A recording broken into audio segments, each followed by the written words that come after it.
민원련의 미디어 탈곡기 995회 방송 시작하겠습니다. 네, 안녕하세요. 언론 권력을 감시하는 시민단체 민주언론시민연합. 저는 미디어 교육팀 활동가 김봄빛날입니다. 네, 정책 모니터팀 팀장 맡고 있는 활동가 임동준입니다. 꾸벅 안녕하십니까? 네. 정책 모니터 팀이 지난 기간 동안은 좀 재보궐 선거 보도 모니터를 집중해서 전해드렸잖아요. 그게 끝나고 나서 다음 타자로 집중해본 언론 보도가 무엇인고 하니 코로나19 백신 보도 문제를 좀 열심히 분석해 보았습니다. 굉장히 중요한 문제죠. 우리나라는 코로나19 백신 접종을 2월 26일부터 시작을 했습니다. 이게 차근차근 접종이 진행되면 참 좋을 텐데 지금 좀 접종이 지지부진한 상황이잖아요. 접종의 차질을 빚게 만드는 문제 중에 하나가 좀 언론 보도인 것 같습니다. 오늘은 임동준 정책 모니터팀 팀장과 코로나19 백신 접종 시작 후에 등장한 문제 보도 양상을 좀 총정리해서 전해드리려고 하는데요. 특히 오늘은 네이버 포털에서 검색해 나오는 기사들을 좀 총정리해 전해드리는 거라 많은 시청자분들이 원하셨던 그런 포털 기사 분석 오늘 이야기를 해볼 수 있을 것 같습니다. 문제 보도를 이야기하기 전에요. 저는 좀 궁금했던 게 이게 정책 모니터팀 활동가 세 분이서 함께 정리를 하는 거잖아요. 그런데 이 기사는 문제 보도야 라고 정하는 기준이 좀 궁금하더라고요. 포털 기사 전체를 볼 때 완전 진짜로 뭐 가짜뉴스를 써버리는 나쁜 보도나 혹은 정말 백신을 뭔가 과학적으로 접근해서 사실 검증을 하는 그런 좋은 보도, 그 사이에 있는, 그 중간 사이에 있는 보도들을 좀 정하기 어렵지 않았나 이런 생각이 들어서 시작할 때 여쭤봅니다. 사실 문제 보도다라고 낙인을 찍을 수는 없다라는 생각이고요. 네. 정확히 말하면 문제점이 있는 보도고 그 문제점이 있는 보도가 긍정적인 효과를 불러일으킬 때도 있거든요. 아, 그래요? 어떻게? 백신 안전성에 대해서 그러니까 저는 사실 그게 뭐 긍정적인 효과를 불러일으킨다고 했지 긍정적인 좋은 보도라고 생각은 하진 않는데 네. 그러니까 백신 안전성에 대해서 계속해서 기사를 엄청나게 쓰게 되면 네. 그 안전성을 실제 검증해주는 장치들이 나오는 경우들이 있거든요. 그러니까 뭐 그런 일종의 뭐 역효과의 긍정 효과라고 해야 될까요? 네, 뭐 말이 이상한 것 같긴 한데 네. 어쨌거나 문제점이 있는 보도들을 저희가 판단을 했던 거고요. 이 보도는 뭐 이런 측면에서는 긍정적으로 볼 수 있으나 이런 측면에서는 문제점이 있다라고 생각을 했기 때문에 저희가 문제 보도라고 축약을 해서 부르는 거지 사실 이 보도가 뭐 정말 문제만 있는 보도라고 해서 낙인을 찍을 수는 없다라는 생각이긴 합니다. 네. 네. 그래서 굉장히 많은 보도들을 분석해서 평소 민원련 그 모니터 이야기할 때 자주 접하지 못했던 그런 매체들의 기사들도 좀 오늘 같이 이야기를 해볼 수 있을 것 같습니다. 백신 접종 좀 시작부터 가보도록 할게요. 지금 도마 위에 올라있는 백신 중에 이제 아스트라제네카 백신이 있잖아요. 이게 지금 와서는 젊은 층이 맞으면 희귀 혈전이 발생할 수 있다라고 해서 우리나라를 비롯해서 여러 나라에서 지금 뭐 30세 미만은 아스트라제네카 백신을 맞지 않고 다른 백신을 맞아라 뭐 이렇게 이야기가 나오기도 하는데 초반에는 고령층이 맞으면 안 됩니다 라고 기사가 굉장히 쏟아졌잖아요. 지금 와서 보면 외려 고령층한테 효과가 있기 때문에 당시 보도들이 좀 어이없는 지점도 있는 것 같아요. 네, 뭐 아스트라제네카 백신 같은 경우에는 최근에 이제 아주 희귀한 네. 확률로 희귀 혈전 증상이 이 저연령층, 그러니까 고연령층 이외의 연령층에서 연이어서 발생을 하면서 일부 국가에서는 접종 중단이 네. 결정이 되긴 했는데 결론적으로 봤을 때는 접종을 하는 게 접종으로 인한 피해보다 이익이 훨씬 크다라는 게 대체적인 결론이었고요. 이걸 먼저 정리를 하고 네. 그리고 앞서서 사실 2월달 그리고 3월달 정도 들어가기 직전까지 논란이 있었던 내용이 아스트라제네카 백신의 65세 이상 고령층 접종이 근거가 없다. 안전성이 어디서 검증됐느냐라는 이야기를 하면서 네. 굉장히 불안감을 조성하는 보도들이 국내 언론에서도 엄청나게 나왔고 네. 해외 언론에서도 마찬가지였습니다. 그리고 실제 유럽 국가들을 보면 유럽 국가들도 마찬가지로 고령층 접종 중단한 경우들도 꽤 있었죠. 근데 결론만 놓고 보면 이제 현실로 돌아와서 우리는 이제 4월이잖아요. 네. 4월 말에 이 내용을 돌아보면 이 내용들이 정말 터무니없는 내용들이었던 겁니다. 그 당시에도 살펴볼 지점들이 몇 가지가 있었는데 스코틀랜드나 잉글랜드 공중보건국이 이후에 논란이 된 이후에 얼마 지나지 않아서 65세 이상 고령층에게도 이 아스트라제네카 백신이 효능이 있다, 안전성이 검증됐다라는 네. 걸 발표하기도 했었고요. 그래서 그런 과정들을 살펴보면 사실 65세 이상 고령층, 특히 65세를 타깃으로 딱 잡아서 이 이상에게는 위험하다라고 단정을 짓는 게 어떻게 보면 굉장히 비과학적인 이야기였고, 네. 그 당시에는 검증되지 않았다라는 이유만으로 불안감을 일으키는 내용들이었는데요. 당시 보도를 저희가 한번 되짚어봤습니다. 네. 어떤 보도들이 나왔었나. 그리고 국내에서도 65세 이상 접종을 중단한 경우가 있었기 때문에 그 당시 보도들이 어땠나를 살펴봤더니 실제 불안 여론이 존재했던 게 사실이거든요. 그렇죠. 그 고령층 특히나 최우선으로 보호되어야 한다라고 이야기하는 고령층에게 안전성이 검증되지 않았다. 그래서 접종을 중단하겠다. 일시 보류하겠다라고 하니까 굉장히 불안 여론이 컸었고, 아스트라제네카 백신을 맞아도 되는 거냐라는 여론이 존재했거든요. 네. 근데 그런 내용들을 전달하는 보도, 그러니까 사람들이 불안해하고 있다라는 걸 전달하는 보도가 굉장히 많이 나왔어요. 그래서 저희가 2월 15일부터 이 내용들을 쭉 다 한번 살펴봤었는데요. 2월 15일이 이제 우리 방역 당국이 아스트라제네카 백신을 65세 이상 고령층에게 접종을 보류하겠다라고 발표한 날이었는데, 이때부터 3일간 한번 살펴봤더니 네. 3일간 보도된 내용이 저희가 어떻게 검색을 했냐면 네이버에서 아스트라제네카 그리고 불안이라는 두 개 단어가 네. 모두 들어간 보도들을 한번 살펴봤어요. 살펴봤더니 3일 동안 145건이 나왔습니다. 3일 동안. 네. 이 145건의 내용들은 대부분 앞서서 말씀드린 대로 불안하다라는 내용들이었거든요. 그래서 네. 대표적으로 뉴스핌의 보도, 64세는 안전한가요? 정부 발표에 불안한 국민들, 갑론을박, 네. 이런 보도가 있었어요. 2월 15일자 보도였는데, 네. 이 보도에서 보면은 안전성이 검증되지 않은 백신을 다른 나라보다 늦게 가져와서 가장 백신이 필요한 집단을 후순위로 할 수밖에 없는 상황이 코미디고 넌센스다. 그리고 작년에 있었던 독감 주사 위험성 뉴스를 봤다. 아무리 좋은 백신이라고 해도 먼저 맞고 싶다는 생각이 들지 않았다. 이런 불안감을 통로하는 시민들의 발언이 주된 내용이었고, 네. 그 이후에 오히려 백신을 먼저 맞겠다라고 하는 커뮤니티 게시글들이나, 이재갑 교수와 같은, 네. 전문가들의 발언, 이런 걸 그냥 전달하는 수준의 보도들이거든요. 그래서 시민들이 불안해하고 있는데, 맞겠다는 사람도 있고, 전문가들은 이렇게 얘기했다 하고 끝나는 보도들이에요. 네. 그래서, 이걸 언론에 나서서 취재한 내용이 없습니다. 근데 주변만 봐도 그런데. 그렇죠. 예. 그리고 조금 더 심각한 사례는 서울신문 보도였는데, 네. 서울신문 노인들 나이 든 것도 서러운데 실험 대상 된 듯, 이 보도였어요. 이 보도 같은 경우는 노골적으로 이 65세 이상인 취재원을 찾아가서 65세 이상인 취재원이 어떻게 말을 했는지 이걸 전달하는 건데, 그래서 이 보도에 나온 취재원이 나이 든 것도 서러운데 실험실 뒤로 몰리는 기분이 든다. 이런 발언을 그대로 이제 전달을 한 거죠. 어떻게 보면 좀 자극적이다라고 말할 수 있는 발언이죠. 맞습니다. 그리고 이 보도 같은 경우 좀 더 심각했던 내용이 온라인에서 퍼지고 있는 음모론을 그냥 그대로 전달을 했어요. 어떤 음모론인데요? 당시에 이제 3월 초에 화이자 백신이 58,500명분이 들어오거든요. 네. 이 백신을 고령층에게 접종을 안 하고 치료 전담 병원에서 일하는 인력들에게 접종을 했단 말이에요. 네. 근데 이걸 두고 정부가 고령층한테 이 접종시키면은 기저질환 때문에 죽었다라는 핑계 댈 수 있는데 의료진한테 접종시키면은 그런 핑계를 못 대니까 지금 화이자 좋은 백신을 의료진한테 맞추고 아스트라제네카 백신을 안 맞추는 거 음모론이 아니냐. 있었어요? 그런 류의 음모론을 제기를 했습니다. 네. 그래서 사실 이게 전혀 사실이 아니거든요. 그쵸. 이미 여러 차례 검증이 된 내용이에요. 그래서 이런 음모론이 나왔으면 사실 언론이 해야 될 역할은 이런 음모론이 나오고 있습니다가 아니라 이런 음모론이 사실이 아닙니다라든지 아니면 그 의혹 제기를 따져봐서 이런 음모론은 이 시각에서는 어느 정도 사실에 부합합니다라든지 따져봐야 되는 거죠. 근데 따져보는 절차가 없어요. 그냥 온라인에서 이런 음모론이 나오고 있습니다라고 보도를 하거든요.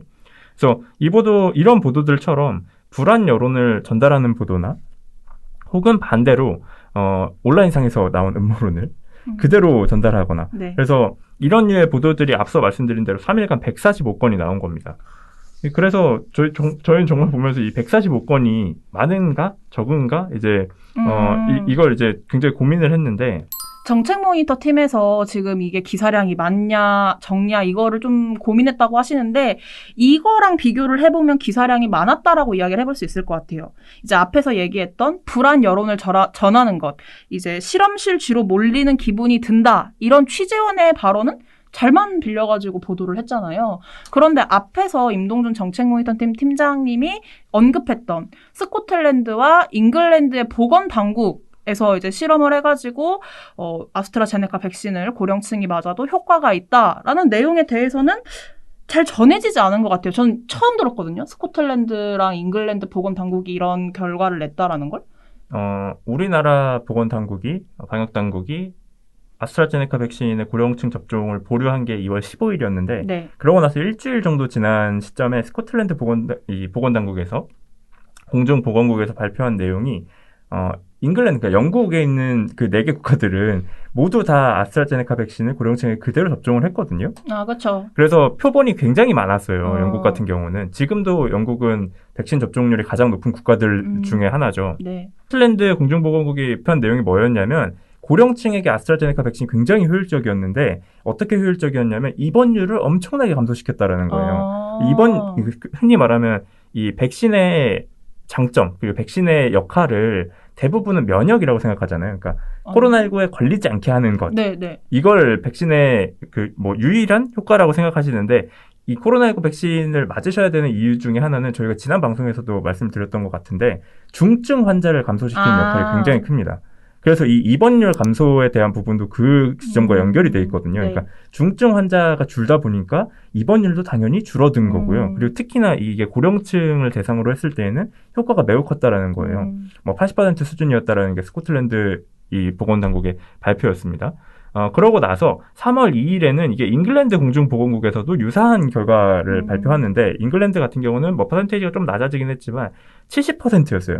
이미 엄청난 효과를 거둔 거죠. 입원율이 70% 가까이 낮아졌다라는 거는 네. 특히 고령층에게 입원율이 70% 가까이 낮아졌다라는 거는 굉장히 큰 이 불안감을 덜어줄 수 있는 내용이잖아요. 그렇죠. 그리고 근거가 어딨냐라고 얘기해왔던 사람들에게 근거가 여기 있습니다라고 얘기해줄 수 있는 그쵸. 내용이기도 하고요. 네. 그리고 결과적으로는 이 발표들을 기반으로 해서 유럽의 여러 국가들도 65세 이상 접종을 중단했던 걸 이제 풀고 우리나라도 마찬가지로 우리나라 방역당국도 이 조사 결과 근거로 해서 이 65세 이상 접종을 시작하게 된 거거든요. 그래서 이 내용들이 결론적으로는 그 아스트라제네카 백신에 대한 불안감을 어느 정도 해소시켜줄 수 있는 내용이었어요. 그래서 네. 이 내용이 얼마나 보도됐는지를 저희가 확인을 했는데 이 스코틀랜드 공중보건국 발표가 2월 22일에 있었습니다. 그래서 네. 2월 22일부터 3일간 아스트라제네카와 스코틀랜드가 들어간 보도를 저희가 검색을 했더니 75건이었어요. 앞서서 말씀드렸던 145건의 한 절반 정도 그러니까요. 수준입니다. 네. 그리고 3월 2일 날 이제 잉글랜드 공중보건국 발표가 있었는데 마찬가지로 3일 동안 저희가 아스트라제네카와 이건 입원율로 검색을 했습니다. 네. 입원율로 검색을 해봤더니 이 두 개 키워드가 다 들어간 보도는 38건밖에 없었어요. 더 줄어든 거죠. 그러니까 네. 이런 류의 그 불안감을 해소시킬 수 있는 보도들, 이런 불안감을 해소시킬 수 있는 정보들은 굉장히 오히려 적고 네. 불안 여론이 크게 일었을 때에는 그걸 전달하는 보도들은 엄청나게 많은 이게 결국 이 아스트라제네카 65세 이상 접종 보류의 현실이었던 거죠. 네. 그래서 결론적으로만 놓고 보자면 사실 모든 걸 다 결과론으로 따져볼 수는 없겠지만 그렇게 그 많은 언론들이 집단 면역이 중요하고 백신 접종이 중요하다라는 이야기를 했었잖아요. 근데 네. 이 단편적인 사례만 놓고 보더라도 본인들이 중요하다고 한 집단 면역 그리고 백신 접종을 방해하는 보도를 낸 꼴이 된 거죠. 네. 확인을 해볼 수 있는데 지금 이 이야기에 이어서 저는 얘기하고 싶은 게 제가 생각했을 때 불안감을 조장하는 보도의 최고봉은 백신 맞고 죽었다. 네. 류의 기사인 것 같거든요. 3월 3일에 기저질환이 있던 요양병원 입소자 2명이 사망을 하고 정말 말 그대로 백신 접종 후 사망했다라는 보도들이 쏟아졌어요. 이거를 뭐 속보 경쟁이라고 저희가 보면 되는 걸까요? 저희가 확인했을 때에는 속보 경쟁이 어느 정도 있었다라고 보였고요. 그러니까 모든 보도가 다 속보 경쟁을 하느라 이렇게 보도가 나왔다라고 이야기를 할 수는 없겠지만 사실 그런 징조가 보였던 게 사실 이거는 저도 몰랐던 내용인데 저희가 모니터를 하면서 저희 박채린 활동가가 찾아낸 내용인데 이 3월 3일 날 2분의 사망자가 발생을 하는데 네. 이 사망자분들이 발생하기 이전에 중증 상태다라는 걸 경기도에서 발표를 했었습니다. 그러니까 이 두 분의 이 지금 상황이 중증이다라는 걸 일부 매체에서 속보로 받았었어요. 뭐 중앙일보 같은 경우에도 속보 타이틀을 달고 경기도에서 아스트라제네카 백신 중증 이상 반응 2건 발생, 전국 첫 사례. 네. 이게 3월 3일 날 보도였거든요. 네. 그러니까 이 두 분이 사망하시기 전에 이미 속보 경쟁이 시작됐었던 거죠. 중증이라는 중증일 걸 때부터. 가지고. 네. 그러고 나서 이제 실제로 이 두 분이 사망을 하신 이후에는 본격적으로 관련된 보도들이 엄청나게 나왔었고요. 그래서 이 이후의 내용들은 사실 그러니까 백신 접종 후에 사망자가 나왔다라는 내용은 뭐 기자로서 판단해 봤을 때 정보의 가치가 있다라고 판단하기 충분하다라는 생각이 드는데, 근데 그걸 단순하게 이렇게 속보를 붙여서 전달을 한다거나 혹은 사망했다 그리고 접종 후에 사망했다라는 이야기만 가지고 전달을 하는 게 과연 적절한가에 대해서 저희는 굉장히 큰 의문이었고요. 그래서 저 이거 그러면 얘기를 들으면서 제가 어제도 임동준 팀장님한테 개인적으로 질문을 했던 내용인데, 그러니까 저도 기자 입장에서 한번 생각을 해본 거예요. 자, 들어보세요. 안 그래도 아스트라제네카 백신은 말이 많아요. 이게 뭐 효과가 있냐부터 시작해가지고 맞아도 되는 거냐 말이 많았어요. 처음부터. 그런데 백신을 맞은 뒤에 사망자가 나왔어요. 근데 심지어 우리나라에서 첫 사망 사례래요. 기자 입장에서 그러니까 기삭감이다라고 생각을 했을 것 같거든요. 그러니까 또 심지어 인과관계를 밝히는 것도 시간이 좀 걸리는 작업이라고 들었어요. 그럼 그 사이에 좀 보도가 나올 수 있는 것이 아닌가. 사실 이게 저는 작년 독감 백신 이야기를 하고 싶은데 작년 독감 백신 굉장히 많이 기억하실 거예요. 그 당시에도 독감 백신 접종 후 사망, 뭐 인과관계 밝혀지지 않아, 뭐 이런 류의 보도들이 엄청나게 많이 나왔고 네. 그걸로 인해서 그런 보도들이 엄청나게 나오면서 독감 백신이 안전하냐라는 게 논의 대상이 됐었던 적이 있었거든요. 네. 결과론적으로 따져보면 결국 그 독감 백신 접종 후 사망 사례들은 대부분 인과관계가 없음으로 밝혀졌어요. 네. 그러니까 언론이 호들갑을 떨었다라는 게 결론이었거든요. 근데 저는 그 사망자가 발생했다라는 것에 대해서 정보 가치가 없다라고 생각하지는 않습니다. 보도할 수 있다라고 생각하는데, 근데 문제는 이 백신과 접종 후 사망의 인과관계를 밝혀내는 작업을 이해하고 있으면 이런 식으로 보도는 못한다고 생각하거든요. 그러니까 뭐 얼마 전에 관련 토론회에서 정재훈 그 교수도 이야기를 했지만 백신과 이 사망 후의 인과관계를 밝히는 과정이 굉장히 지난합니다. 그러니까 뭐 짧으면은 정말 밤낮을 새서 하면 일주일이 걸리고 뭐 통상적으로 하면 한 달 정도 걸린다라는 그래요? 이야기를 하셨거든요. 근데 네. 뭐 그 이유가 뭐냐면, 그러니까 당시 그 토론회에서 하셨던 말씀은 백신과 사망과의 인과관계를 밝히는 작업은 악마가 없음을 증명하는 것과 같다. 너무 어렵다는 네, 얘기네요. 그러니까 그 얘기를 하신 이유가 과정이 비슷하다라는 거죠. 악마가 없다라는 걸 증명하기 위해서는 악마가 있다라는 거를 하나씩 지워나가는 과정인데 네. 마찬가지로 백신과 사망의 인과관계가 있다라는 그 근거들을 하나씩 맞는지 아닌지를 테스트해보면서 이것도 아니고 이것도 아니고 이것도 아니고 이것도 아니다. 그래서 백신과 이 사망과의 인과관계가 없다라는 게 충분한 근거가 쌓였다라고 이렇게 인과관계를 확인하는 것이라서 이게 단시간에 나오지 않는다라는 거죠. 그래서 속보로 쓰는 건 빨리 쓸 수 있어도 인과관계 확인은 굉장히 오래 걸릴 수밖에 없다라는 거예요. 근데 이런 내용들이 딱 나오게 되면 백신 맞고 사망, 이 내용만 단편적으로 나오게 되면 대중이 받아들이는 입장에서 이 상황들, 인과관계 확인에 굉장히 긴 시간이 걸리고 네. 실제 인과관계가 있는지 없는지 모른다, 가능성이 없다라는 뭐 이 상황들을 모르는 상태에서 이걸 받아들이게 되면 불안감을 느낄 수밖에 없잖아요. 그렇죠. 저라고 해도 굉장히 불안할 거라고 생각하거든요. 못 맞을 수도 있죠. 백신 맞고 죽었대. 백신 맞고 또 죽었대. 뭐 이런 그러니까. 얘기를 하면은 백신 맞으면은 위험한가? 라는 생각이 자동으로 들잖아요. 그렇죠. 근데 그런 과정들을 사실 이 인과관계를 확인하는 내용과 그리고 그 인과관계가 없음에 밝혀짐을 근거를 만들어내는 과정들을 기자가 알고 있으면 저는 이렇게는 기사를 못 쓴다고 생각하거든요. 그래서 기본적으로는 저는 백신을 접종 후에 사망자가 발생을 한다라면 백신 접종 후에 사망자가 발생하는 거는 이 감염병학계에서는 너무 당연한 일들이라고 얘기를 해요. 근데 문제는 그 백신으로 인해서 사망했는지를 밝혀내는 과정이 중요한 거지. 백신 접종 이후에 사망자가 발생하는 건 당연하다고 하거든요. 근데 그러면 사망자가 발생했을 때 그 원인이 백신에 있는지를 기자가 면밀하게 알고 있어야 되는 거고, 그리고 그 과정들이 어떻게 해서 밝혀지는지를 기자가 취재를 해서 지금 이 사망자가 발생했는데 인과관계를 확인하기 위해서는 이런 과정들을 거쳐야 되고, 그래서 최종적으로 백신과의 인과관계가 있으면 이 정도의 시간이 지나야지 알 수 있을 거다라는 보도를 내줘야지 상식적으로 대중이 기사를 보고도 판단을 할 수 있잖아요. 이게 정말 백신이 위험하구나. 혹은 지금 이거는 알 수 없구나. 보류를 해야겠다. 그렇죠. 네. 백신 때문에 사망을 한 건지는 알 수 없구나라는 판단이 되는 거잖아요. 근데 지금 이런 류의 앞서 말씀드린 보도들은 판단 자체를 할 수가 없는 거죠.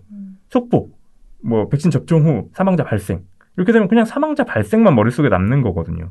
그래서 이런 보도들을 낼 때 보도를 쓰지 말라는 게 아닙니다. 제발 그 면밀하게 취재를 하시고 꼼꼼하게 취재를 하셔서 그냥 그 당국이 발표하는 내용을 그대로 받아 쓰지 마시고 이 정말로 이 집단 면역을 위한 백신 접종이 필요하다고 생각하시면 이런 과정들을 좀 더 면밀하게 취재해서 써주시는 게 훨씬 도움이 된다.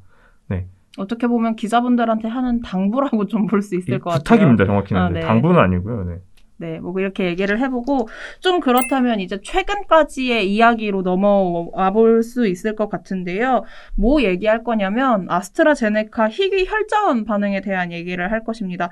그런데 그 전에 먼저 그 백신을 맞고 이상 반응이 발생하는 것을 다룬 보도 중에서도 좀 나쁜 보도들이 있다고 합니다.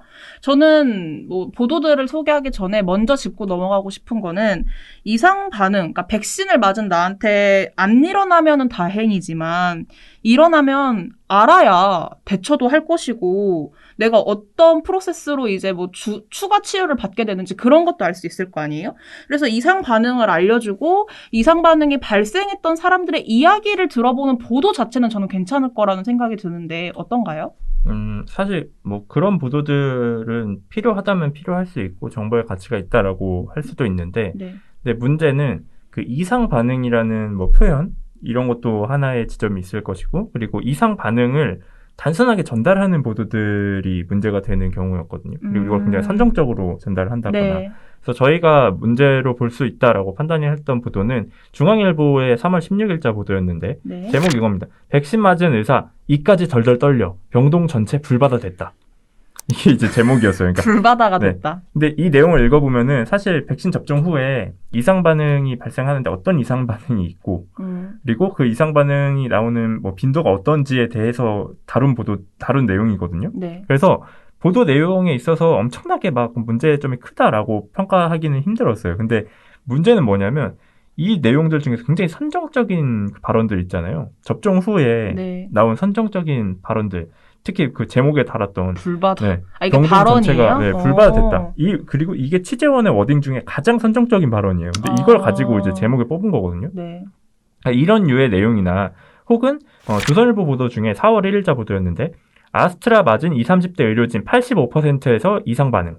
이런 보도가 있었어요. 그러니까 제목에서 85%가 딱 눈에 띄잖아요. 10명 중에 거의 8, 9명은 지금 그렇죠. 이상 반응 나온다는 거니까. 그래서 뭐 이런 내용들을 전달하는 것 뭐 그리고 특히 조선일보 같은 경우는 뭐 화이자는 32.3%였다. 뭐 그리고 아스트라제네카 같은 경우는 78%였다. 뭐 이런 식으로 해서 퍼센테이지를 비교하는 내용도 있어요. 그래서 네. 백신 간에 어떤 백신이 우월하다. 뭐 이런 류의 내용을 유발할 수 있는 내용도 있었는데 그걸 제외하더라도 85%에서 이상 반응을 보였다라는 게 이제 부각이 되는 거죠. 네. 그래서 사실 저는 두 가지 포인트가 있다라고 생각을 하는데 이상 반응이라는 표현이 어떻게 보면 이게 그 감염병 학계나 전문가들에게는 익숙한 단어이겠지만 이게 일반인들의 시각에서 이상 반응이라고 하면 굉장히 큰 문제가 생긴 것 같잖아요. 무섭죠. 네, 무서운 내용이잖아요. 근데 이 이상 반응에는 일반적인 그 반응들도 포함이 됩니다. 예를 들어서 백신 접종 후에 가장 많이 나오고 있는 반응이 그 근육통이나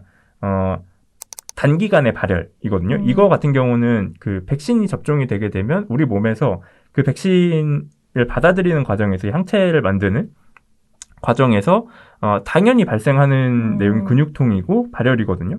이건 어떻게 보면 백신이 제대로 작용하고 있다라는 거를 입증해 주는 거예요. 근데 이것도 이상 반응의 하나인 거죠. 그렇다 보니까 이 내용까지 포함이 되다 보니까 그렇다 보니까 좀 더 이상 반응이 발생했다라고 보는 사람들이 많아질 수밖에 없네요. 그것조차도 그렇죠. 포함되면. 네, 그래서 그러니까 이 이상 반응이라는 거에 대한 표현의 문제가 저는 하나가 있다고 생각을 하고 있고, 네. 그래서 이걸 조금 더 면밀하게 접근을 했다라면 좋았겠죠. 이상 반응이 아니라 다른 표현이 뭐 좀 더 적절한 표현이 있었다라면 그걸 썼다면 더 좋았겠다는 생각은 드는데, 그리고 문제는 이 이상 반응이라는 그 워딩 그리고 일반인과 전문가들의 이 갭 차이. 이걸 전혀 고려하지 않고 쓰는 보도들이 이런 보도들이라고 생각하거든요. 네. 특히 조선일보 제목에서 그 의료진 85%에서 이상 반응이 나왔다라는 내용. 이걸 이상 반응이라는 그 범주를 모르는 상태에서 보면 불안감을 느낄 수밖에 없거든요. 20, 30대가 맞으면은 저거 열의 8 이상은 다 이상 반응이 나오나 봐. 큰일이네. 이런 식으로 받아들이기 충분하잖아요. 그리고 이 중앙일보 보도처럼 실제로 접종한 의사가 뭐 병동 전체 불바다가 됐다 뭐 이런 표현을 그대로 제목에 근데 싣는 것 그거는 자체. 왜 불바다가 됐다고 표현하신 거예요? 뭐 이번 실제로 그러니까 뭐 접종 이후에 그런 특히 아스트라제네카 같은 경우에는 1차 접종에서 그런 이상 반응의 확률이 높다라는 게 지금 전체적인 통계의 결과인데 그렇다 보니까 접종한 후에 몸이 안 좋거나 뭐 혹은 발열 증상이 단기간에 좀 있거나 혹은 근육통이 있거나 하는 그 의료진이 많다 보니 다들 어려움을 호소하고 있다라는 표현을 이제 불바다 됐다라는 류의 표현을 하는 거예요. 그러니까 굉장히 그 이상 반응에 대한 선정적인 표현이었던 거죠. 근데 중앙일보가 그걸 제목에 뽑으면서 이런 식으로 강조를 하게 되면 이 보도를 접하는 독자 입장에서는 불안감을 느낄 수밖에 없잖아요. 네. 그러니까 이런 보도들이 굉장히 신중하지 못한 보도라는 생각이 듭니다. 네. 저는 임동준 팀장님, 그러니까 할 얘기가 더 많긴 한데 중간에 들으면서 저 개인 평가는 원래도 필요하지만 특히 코로나19 백신 관련해서는 정말 보도들이 제발 친절했으면 좋겠다. 일반 독자들이 이제 뭘 알겠어요. 저 같은 사람이 뭐 감염병을 뭘 알겠어요. 뭐 근데 모르는 상태에서 받아들였을 때는 큰 문제가 아닌데도 굉장히 부풀려져서 엄청난 문제가 있는 것처럼 느껴지기도 하니까 좀 제발 이런 보도를 할 때는 친절하게 보도를 했으면 좋겠다라는 생각이 드네요. 그러면 이제 혈전 이야기로 좀 넘어가 보려고 하는데요. 앞에서 임동준 팀장님이 썼던 단어가 굉장히 희귀하게 발생할 수 있는 혈전이라고 얘기를 했어요. 이게 10만 명 중에 뭐 1명 발생하는 꼴이다 이렇게 얘기가 나오고 있던데 하지만 이제 저는 여기서도 문제라고 생각하는 게 희귀하게 발생을 해서 내가 10만 명 중에 그 한 명이 안 들어가면 다행이지만 그 한 명이 내가 되면은 무섭잖아요. 그러니까 언론에서도 이상 반응에서 얘기했다시피 나한테 일어나면 큰 문제니까 혈전 뭐 발생 징후나 아니면 발생 직후의 대처법이나 이런 것들은 저는 언론이 반드시 알려줘야 한다라고 생각을 하는데 그런데 막상 좀 이제 보도 분석을 해보니까 이게 뭐 백신 실패다 혹은 뭐 외국은 안 맞는다 이런 식으로 좀 보도가 나오고 있다고 해요. 네, 뭐 저희가 사실 이게 4월 달 초 정도 즈음부터 해서 이제 아스트라제네카 백신의 희귀 혈전 이상 반응이 보고가 됐었고 네. 특히 그 독일의 사례들이 중심이 돼서 보고가 됐었는데요. 그렇다 보니까 국내에서도 마찬가지로 이걸 기반으로 해서 불안 여론을 또다시 조장하는 내용들이 엄청나게 나왔습니다. 그 내용 중에 뭐 하나가 이 조선일보 보도였는데 조선일보 보도 같은 경우에는 제목에 아예 뭐 아스트라와 혈전 연관성 분명하다 뭐 이거를 이제 키워드를 뽑았는데 그 근거가 뭐냐면 이제 유럽 약품청 EMA의 이제 발표였어요. 근데 EMA의 발표 같은 경우에는 어디에 실렸냐면 가디언이 이걸 보도한 내용이거든요. 영국 거의. 네. 가디언 보도 내용을 보게 되면 이 백신과 뇌희귀혈전, CVST라고 부르는 뇌희귀혈전 사이에 명백한 연관성이 있는 걸로 보인다. 잠깐만요. 어려워요. 다시 한번 말씀해 주세요. 자, 쉽게 설명하면 네. 그 아스트라제네카 백신과 뇌희귀혈전 사이에 연관성이 있는 것은 분명하다라는 발표가 나온 겁니다. EMA에서. 네. 그런데 혈전의 직접적인 원인은 아직 모른다. 어떤 부작용보다 아스트라제네카 백신을 접종하는 이익이 더 크다라는 이야기를 했어요. 이 이야기는 뭐냐면 백신에 있어서도 어느 정도의 경제성을 따져봐야 하는데 그 경제성이 물론 연령층별로 좀 달라질 수도 있습니다. 그래서 경제성이 낮은 연령층이 있을 수 있고 경제성이 높은 연령층이 있을 수 있거든요. 그런데 지금 상황에서는 어떤 부작용이 있다라고 하더라도 백신 접종, 아스트라제네카 백신 접종을 유지하는 게 이익이 더 크다라는 판단을 내린 거예요. 그러니까 희귀 혈전이 발생할 확률이 없는 것은 아니지만 이상 반응 중에 하나지만 그렇다고 하더라도 이런 이상 반응이 있더라도 백신을 계속 접종시키는 게 이익이 훨씬 크기 때문에 접종을 유지해야 된다라는 이야기를 한 거거든요. 근데 그 내용 중에서 뒤에 내용들을 다 빼고 앞에 내용만 굉장히 부각시킨 보도가 조선일보에서 나온 거예요. 그래서 결론적으로 조선일보는 아스트라제네카 백신 의존도가 높은 국내에서 후폭풍이 예상된다. 뭐 이런 이야기를 지금 한 거거든요. 네. 근데 저는 면밀하게 봐야 된다라는 이야기를 하고 싶은 게 EMA 발표를 이런 식으로 왜곡해서 전달하는 것도 문제지만 해외 언론들은 정확하게 전달을 하고 있거든요. 특히 뭐 코로나19 이후에 가장 눈에 띄는 언론이라고 불리는 뉴욕타임즈 같은 경우는 그 앞서서 저희 본편날 활동가가 얘기했지만 매우 희귀한, 그러니까 익스트림리 레어라는 표현을 써서 익스트림리 레어가 정확한지는 한 번 더 확인해보면 좋겠지만 어쨌거나 비슷한 류의 표현을 썼거든요. 정말 극히 드문 이상 반응이 있다, 희귀혈전 반응이 있다. 하지만 이 내용에 대해서 접종했을 때 이익이 더 크기 때문에 접종을 유지해야 된다. 뭐 이런 류의 기사들이 나왔거든요. 네. 그래서 지금 상황을 아주 냉정하게 돌이켜보면 희귀혈전이라는 이상 반응이 존재하는 것은 사실이다. 하지만 그렇다 하더라도 접종을 했을 때에 이익이 훨씬 크기 때문에 앞서서 말씀드린 중증 환자의 감소 효과나 혹은 면역력 형성이나 이런 이익이 훨씬 크기 때문에 접종을 유지해야 한다라는 게 지금까지의 상황이거든요. 네. 그런데 그런 내용들이 사실 제대로 전달이 된다라고 하면 저는 불안감을 어느 정도 선에서 막을 수 있다고 생각하고요. 그리고 정확하게 알고 불안감을 느끼는 것과 모르고 불안감을 느끼는 건 다르다고 생각을 하거든요. 10만 명 중에 한 명이라도 그게 내가 될 수 있다라는 불안감이 충분히 있을 수 있다고 저는 생각을 하고 그 불안감이 당연하다고 생각하거든요. 근데 그렇다 하더라도 10만 명 중에 한 명이 발생할 수 있다 하더라도 백신을 맞는 이익이 더 크다라면 백신을 맞아야 한다라는 이야기를 해야 되는 거고요. 그리고 이 혈전이 발생한 사례들 중에 국내에서도 혈전 발생을 인지를 하고 치료를 해서 완치를 한 경우들도 있어요. 그래서 이런 경우들을 같이 언급을 해주면서 잘 대처하고 잘 대응하는 게 필요하고 혈전이 발생했을 때 그걸 어떻게 체계적으로 관리할 수 있는지에 대해서 이야기를 해야 되는 거지 이런 식으로 후폭풍이 예상된다라는 식의 불안감을 조장하는 내용들만 보도하는 건 전혀 바람직하지 않은 거죠. 방금 임동준 팀장님이 뭐 뉴욕타임즈 이야기나 혹은 앞에서 했던 가디언 이야기가 나왔으니까 이것도 좀 이어서 얘기를 해보려고 하는데요. 코로나19가 전 세계적인 감염병이다 보니까 이번 문제 보도들 중에서는 좀 외신을 인용해서 한 보도도 꽤 있었습니다. 박채린 활동가하고 최근에 한번 얘기했었는데 일상을 되찾은 영국이 부럽다라는 그 조선일보의 특파원 다이어리, 특파원 그 기사가 있었어요. 그런데 이제 영국과 우리나라의 뭐 1일 확진자 수 혹은 누적 확진자 수랑 누적 사망자 수 이런 것들을 확인해 봤을 때 좀 부럽다고 이야기할 일은 아니다라고 저희가 전달을 했었는데 그런데 이뿐만 아니라 좀 외신을 입맛대로 사실관계를 틀리게 가져오거나 의미도 없는 좀 황당한 보도들이 있었다고 해서 이것도 한번 이야기해보죠. 주로 부럽다류의 보도가 많았거든요. 앞서서 얘기했지만 사실 뭐 조선일보 같은 경우는 외신을 이용해서 영국의 사례를 얘기했던 건 아니고 특파원이 직접 쓴 얘기였고요. 그렇죠. 네. 네, 조선일보에도 비슷한 사례가 있었습니다. 이스라엘 사례를 들면서 그러니까 뭐 조선일보뿐만 아니라 많은 언론이 이제 백신 접종률이 가장 높은 국가인 이스라엘 그리고 그 다른 뭐 국가들 중에는 영국 이 국가들을 대상으로 해서 부럽다류의 보도들을 내거든요. 백신 접종률 높은 이스라엘 부럽다, 뭐 혹은 뭐 일상 되찾은 영국 부럽다, 뭐 이런 류의 이제 보도들이었는데 그런 보도가 사실 최근뿐만 아니라 한참 전에도 나왔습니다. 3월 21일 한 달 전인데 한 달 전 보도에서 조선일보 보도 제목이 가장 먼저 마스크를 벗는 나라 부럽다 이스라엘이었어요.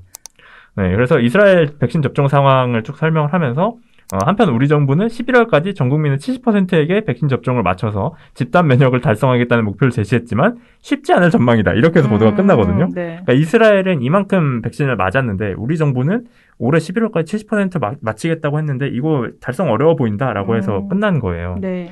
그리고 비슷한 보도가 매일경제에도 있었습니다. 부럽다 이스라엘. 백신 접종률 절반 육박. 다음 달 마스크 벗는다. 3월 22일자 보도였거든요. 마찬가지로 부럽다라는 표현을 썼죠. 그래서 사실 이 보도들이 정확하게 따져볼 지점들이 있습니다. 그러니까 이 당시에 정말 맞는 필요한 보도들이었는가. 그리고 시간이 지나면서 이런 보도들이 나오게 될 텐데 어떻게 보도를 해야 하는가 두 가지 지점이 있다는 생각이 드는데 네. 첫 번째로 이 당시에 3월 말 즈음에 나왔던 이스라엘 부럽다 혹은 영국 부럽다류의 보도들이 정말 필요한 보도였는가. 따져보면 사실관계부터 이미 조금 어긋나 있는 경우들이 있거든요. 특히 그래요? 이스라엘 관련된 보도들은 이스라엘 언론이 실제로 이런 보도를 하긴 했습니다.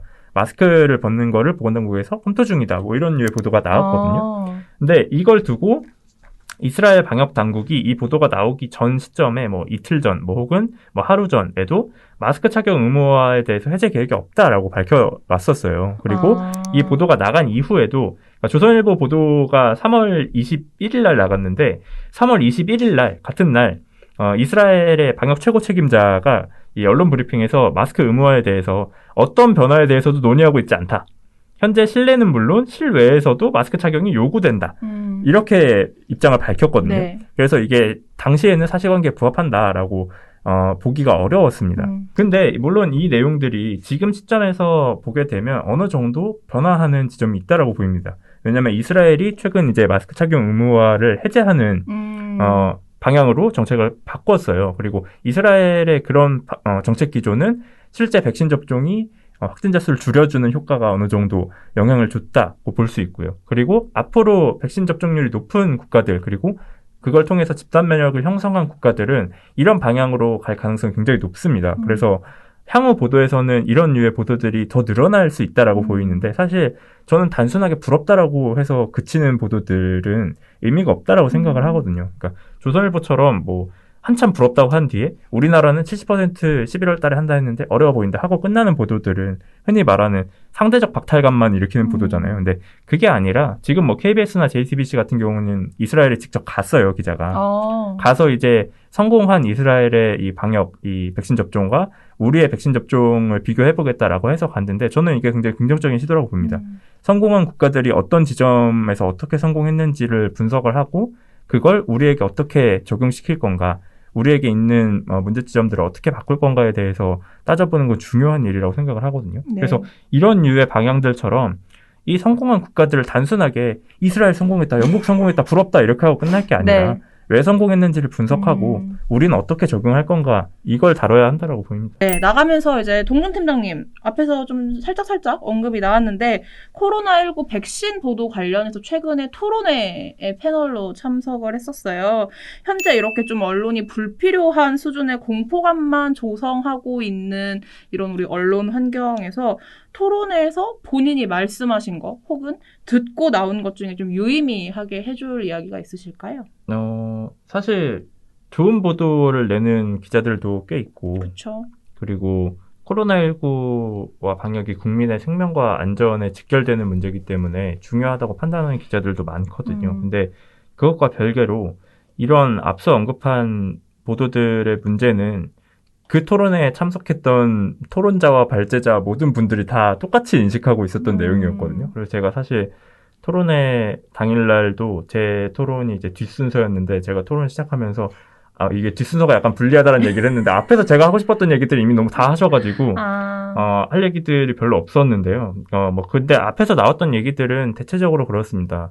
그 김준일 뉴스톱 대표가 불가리스의 사례를 들면서 사실 이 사례는 기자들이 정말 상식만 갖췄어도 단순하게 불가리스가 코로나19 바이러스를 없애준다라는 게 실험을 어떻게 했고 그 실험이 정말 이런 식으로 보도돼도 되는지에 대한 판단이 있어서 나오지 않았을 보도였다라는 이야기.